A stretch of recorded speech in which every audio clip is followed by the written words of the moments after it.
Kisa vurugu za mashabiki, Simba yafungiwa na CAF, ambapo shirikisho la mpira wa miguu barani Afrika CAF limeitoza faini yenye kiasi cha dola za Kimarekani 50,000 ambazo hizo ni sawa na pesa za Kitanzania milioni 23 klabu ya Simba Sport Club kutokea Tanzania kwa kosa la mashabiki wao kukiuka kanuni na taratibu za mashindano ya CAF, yani Inter Clubs CFCL na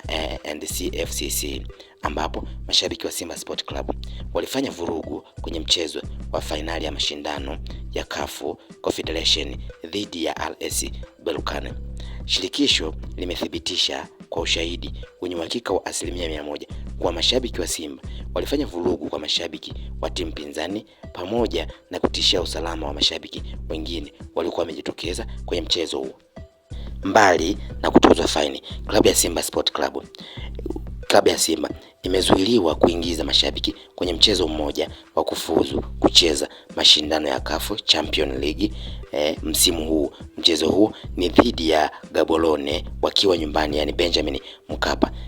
Katika hatua nyingine, klabu ya Simba Sport Club imewekwa katika uangalizi maalum, na ikiwa mashabiki wa klabu hiyo watarudia tena kufanya vurugu, klabu hiyo itakumbana na adhabu kali zaidi. Ikiwa zimesalia siku kadhaa kuelekea kwenye mechi za awali za mtoano kwenye klabu bingwa barani Afrika kwa ajili ya kuania kuingia kwenye hatua ya makundi klabu bingwa barani Afrika, basi klabu ya Simba imeweza kukutana na lungu hilo, ambalo lungu hilo limeweza kuwasilishwa na CAF kutokana na kile ambacho kiliweza kufanyika kwenye fainali za kombe la shirikisho barani Afrika ambazo zilifanyika kwenye uwanja wa New Amani Complex Zanzibar, ambapo CAF wamejidhihirisha na kuona kabisa kwamba ni kweli mashabiki wa klabu ya Simba waliweza kufanya vurugu kwa mashabiki wa timu ya RS Berkane ambao waliingia kwenye uwanja, lakini mbali na hilo waliweza kuwaletea fujo, na sio hivyo tu, na kuweza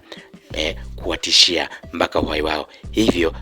CAF wameweza kuwatoza pesa hizo, ambazo adhabu hizo mbili zote kwa pamoja, ambapo wanatoa pesa kiasi cha takriban milioni 123 za Kitanzania, lakini pia adhabu nyingine watalazimika Simba kucheza bila mashabiki kwenye mchezo wa mtoano baina ya timu ya Gaborone pamoja na Simba ambao utafanyika katika uwanja wa Benjamin Mkapa, ambao huo mchezo utafanyika